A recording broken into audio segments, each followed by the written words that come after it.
When working on a car, one of the things you need to do is look up the specifications for the car you're working on and then compare them to the measurements that you've made.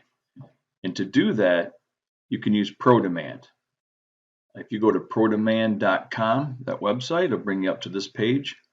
And if you click the login button, it'll bring you to the ProDemand page where you have to pick the car you're working on. In this example, I'm going to use a 1999 Pontiac Grand Prix.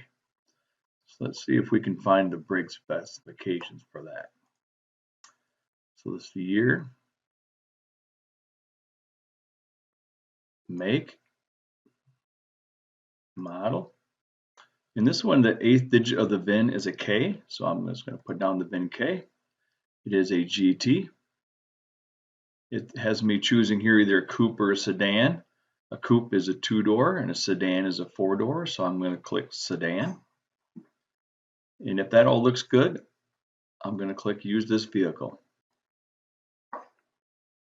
Now to find the brake specifications, I believe the easiest way is to go on the left side of the site, click the search plus button, go down to service manual, scroll till you find brakes, and then open that up. We have anti-lock, mechanical, hydraulic, or traction control, and we're doing brake inspection, so we want to have the mechanical and hydraulic.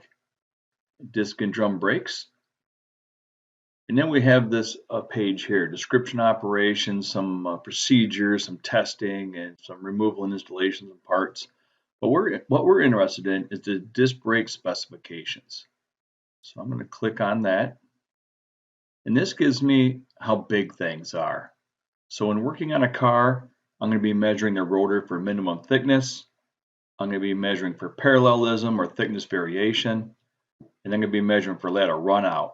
When I make those measurements, I need to compare them to the specs. So that's what this page is for. If we go down here, maximum lateral runout is going to be 3 thousandths. Thickness variation is the next one down at 5 10,000ths.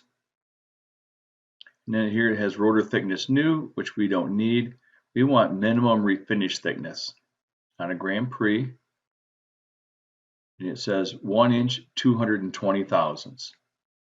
Now there is discard thickness, but to machine it, you can only let it get down to 1 inch 220 thousandths. Then if it's below 1 inch 210 thousandths, then you need to throw away the rotor. Here is the same thing for the rear brakes. So all the same measurements there are for the rear brake rotors and the size of those. And after I make my inspections, the customer buys the parts and we're going to put it all back together. I need to know how tightly to tighten up the parts. So I'm going to click on torque specifications. I have a 1999. And under the torque specifications, I want to find the bracket bolts, the caliper mounting bolts, and maybe the bleeder valves. So let's see if we can find those. Here's a brake hose, brake bracket, caliper bracket, front, Century, Grand Prix, and Regal, 136 foot-pounds. That's a pretty tight bolt right there. There's going to be 2 of them on each side of the car. So I want to make a note of that one. The rear, it's only going to be 92 for the same part. And then the caliper mounting bolt, front and rear, 63 foot-pounds for the front and 33 foot-pounds for the rear. If I keep scrolling down here to the bottom, we'll find the bleeder valves. In the front caliper bleeder valves, right here it says 115. If you look up here though, it says inch pounds and Newton meters. Everything from here down is going to be in inch pounds. So that front caliper bleeder screw is going to be 115 inch pounds, and the rear bleeder valve is going to be 62 inch pounds. I'm going to click the print button because I want to print all this stuff so I can verify it when I'm checking it off when I'm fixing the car. I hit print. Now here it says save to PDF, but you're going to want to print to A160. So you're going to want to find A160 in your printers and you're printing off to A160.